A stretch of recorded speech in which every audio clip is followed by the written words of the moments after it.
Hey, welcome back to my channel, Duct Tape Mechanic. And in this video, I'm going to show you how to clean all the mold off the door boot seal of a Whirlpool Duet or older style Kenmore washing machine.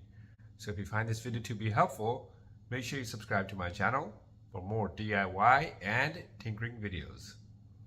Alright, so here is the washer in question. It's a Whirlpool Duet front load washing machine. This video is also going to be applicable to the older style Kenmores. So if you have a Kenmore HE3T or Kenmore HE, I think they go all up to 5T, this video will be applicable to you. So if you've had a front load washer for more than 5 to 10 years, which if you have a Duet, that's what they're probably older than that. You're going to realize that these washers often have a funky or musty smell after a while, a moldy smell. And if you actually come down here and look at the door boot seal, they often look worse than this, but they have a lot of mold buildup. As you could tell, it's a lot of, a decent amount of mold growing on this particular gasket. And in the past, I've just went ahead and replaced that gasket, but after doing some research into forums and talking to a lot of appliance refurbishers, they've kind of come up with a solution to this issue that kind of involves making your own cleaning agent, and I'll share that with you in this video. And I just wish I'd oftentimes when I get these machines, they're a lot worse than that, but we're just going to have to go with this one there and just ignore the little chunk of door seal missing on this particular machine. The point of this video is to show you how to clean off that mold, because this particular one is probably better just to go ahead and replace that gasket, but I did want to show this process that I've been using, so I figured this was now or never. But anyways, the first thing to do is take off this gasket, and I'm going to show you how to do that next. After unplugging the washer, go ahead and take this bottom panel out. There's 3 screws on the bottom holding it on.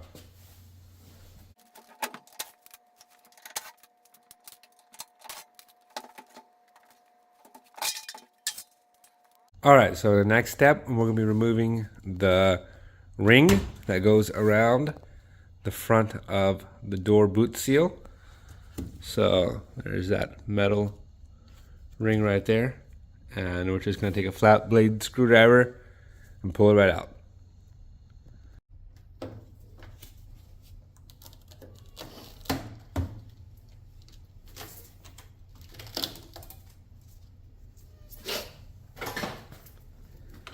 I just stuck the screwdriver in that hole right there and just pulled it out.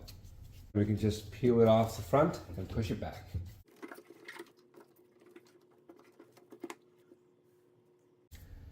After that, we're going to be undoing the 2 screws to hold on the lid lock mechanism. Put our hand back here and just lift it out back. It's okay to let that hang by the wire harness, I should say. Then we're going to remove this top cover right here. There should be just 3 screws in the back that hold it on, and we should be able to push it off. So 1, 2, and 3.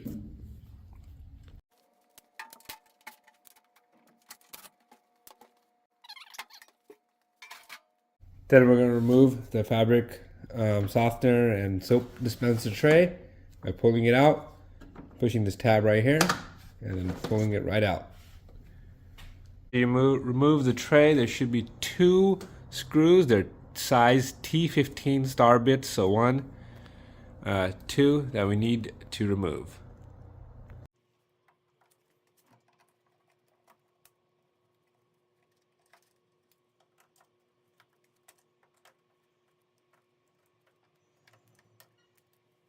We need to remove these 2 screws. 1, 2. You can just use a flat blade screwdriver right back here to pry up this panel for the display panel. In most of the models, it's just 1 unit right here. This particular one, there's an outer ring right here that you just kind of have to stick a flat blade in and pry off first.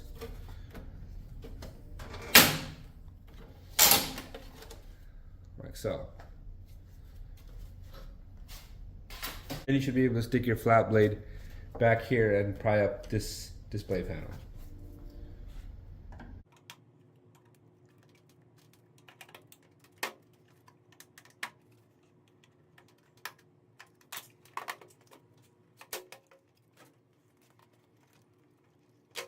Once this kind of pried up, you do want to be a little bit careful, but it's got these two tabs right here. Once you get those pried up, the rest of it kind of comes up by itself. But then I just like to flip it up like that and leave it be for the time being. We're almost done. After that, you just got to undo these two screws.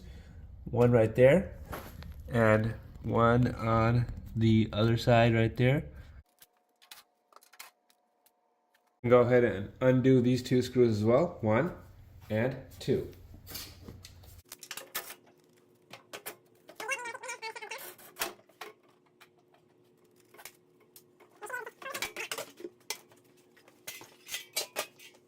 All we need to do is disconnect the fabric softener slash laundry detergent line right here. So that just pops out like that. And then if you look carefully, there's a clamp right there. It's held on by a 7mm hex head screw that we just need to undo. So once you undo that, we should be able to pull that entire ring clamp off, and the whole gasket should come off right after that.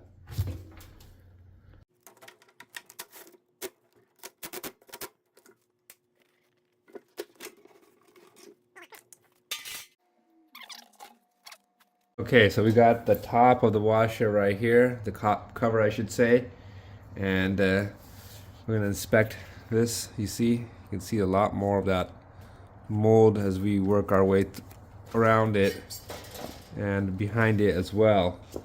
So as you can see, it's pretty dirty, smells pretty bad. It's pretty common for these to get a lot of mold buildup just because the way they're designed is if you don't open that washer door and wipe it off every single time, you're gonna get some mold buildup inside the tub seal here. As you can see right there, that black stuff right there. Anyways, the way to get it off, or get it out, I should say, that I've been using is by using pool shock. Now this is really strong stuff. It's used to clean up water in pools, a chlorinating agent, but it's really concentrated, and so you do want to wear protective gloves. Probably want to wear old clothes when you do this, because even a little drop of this on your clothes will discolor them. I have experienced this in the past, so take my warning on that. So basically, what we're going to be doing is we're going to be kind of making a paste out of that pool shock by adding some water to it and letting it just pretty much just marinating this gasket for anywhere between 1 to 3 hours, just depending on how much mold buildup you have. So first we're going to be making a paste by adding some water to it, then just go ahead and just applying that paste onto there, then just getting a brush and just brushing it off, then wiping it off with water. It's that simple because this is how strong this stuff is. Now if you leave it on for too long, it may discolor your gasket. It may make it a light gray or something, but it's okay. I mean, at this point, you're most likely, if you're watching this video, your gasket's just all black and moldy, so that's not the worst case scenario. I mean, worst case, you have to replace this anyways, but I have found that if you use this paste, or make a paste out of this, and apply it onto the gasket, it will get rid of that mold. Just be careful, because it is pretty strong. So that's why I'm using this back cover to prevent it from getting all over the place, but I'm just going to make the paste and just kind of work it like how if you were marinating meat or something like that.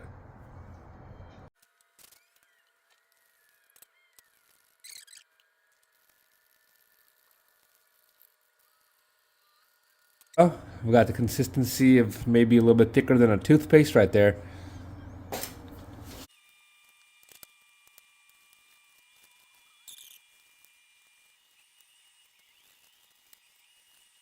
Alright, so I got it nice and lathered up.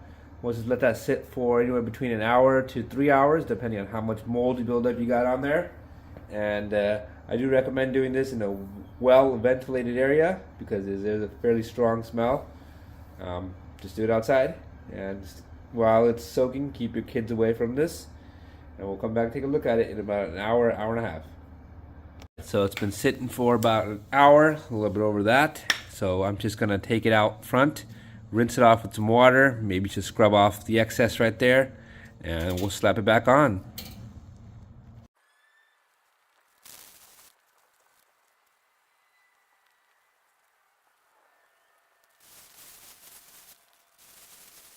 Alright, so I managed to rinse off all of that pool shock, and I used a little brush to clean it up a little bit better as well.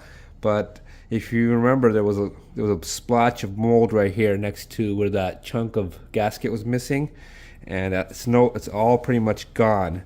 And that's after about an hour or so of letting that pool shock sit before rinsing it off or brushing it off. So if you have more mold, which I've seen a lot worse than on this particular gasket, just let it sit for 2.5 to 3 hours, then rinse it off. And if you do need to do another application, that pool shock is cheap. You get so much of it for 10-15 bucks, so it's no big deal. But I would say target time 1.5 to 3 hours of soak time in that paste of pool shock will take care of this gasket and make it 90% like new. And whatever product you use, whether it's some sort of bleach cleansing spray, nothing works on this. Alright, so the only thing left now is to go ahead and put everything back together. It's pretty much simple, just everything's the same but in reverse order. The orientation of the gasket is at the top of the gasket, corresponds to this little pointy thing that's going to go up here, and that'll help you orient it. But other than that, sometimes I do like to get a little bit of soap and put it on the inner portion of the gasket. It just helps it seat better before you put that clamp on there.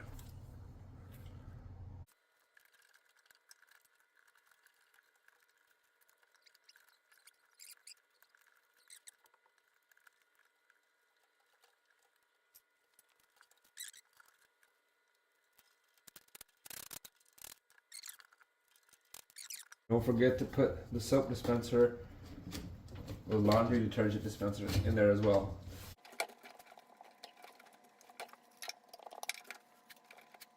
And put the door back on.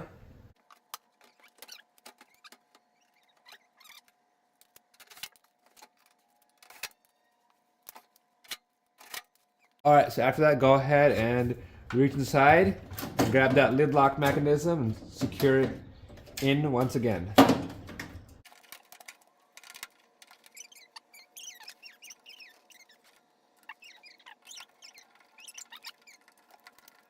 Once you got that lid lock mechanism all secured, we can grab that gasket and put it over the ridge right here, and then put that spring clamp back on.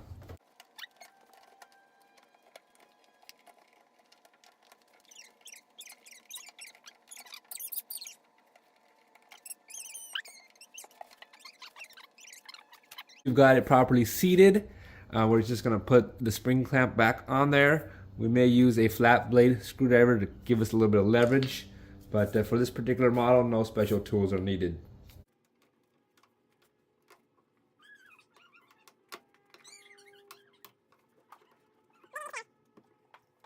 Alright, so now once we got the sort of challenging things out of the way, it's just about snapping on the display panel, putting on the fabric softener dispenser back on there, and then the bottom cover and the top cover. So that's pretty self-explanatory.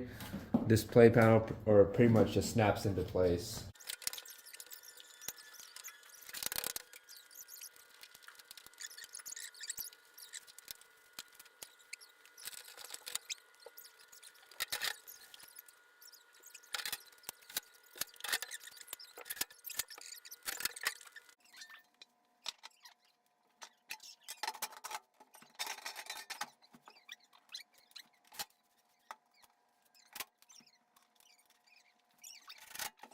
So we got this thing all put back together, and as you can tell, it looks really good almost spotless compared to before. So that is how you clean off the mold, and that will also help get rid of that musky smell that these washing machines often develop. Now, while you got this whole thing apart, obviously it's a good idea to clean out whatever you see is dirty. I couldn't show everything in the video because these videos will get just too long if I do, but yeah, I recommend cleaning off the door. The fabric softener dispenser tends to build up a lot of gunk, particularly build up old fabric softener that doesn't dissolve and it turns to mold. So it's a good time in general just to clean up everything you see. Even when this front door panel's off, you can kind of clean around the drum right there as well. But before you put your clothes in there and do a wash, I highly recommend just doing an empty load where you set this to just a hot temperature and you do a max spin with a max soil level. That way, if there's any residual pool shock left, it won't get onto your clothes because, like I said, it will absolutely stay in your clothes. So you want to make sure you do one cycle with it's just completely empty after doing this cleaning of that gasket. But anyways, if this helped you revitalize your machine, and make sure you hit the thumbs up sign because that way I can keep this channel going and hopefully get to 100,000 subscribers. Thank you.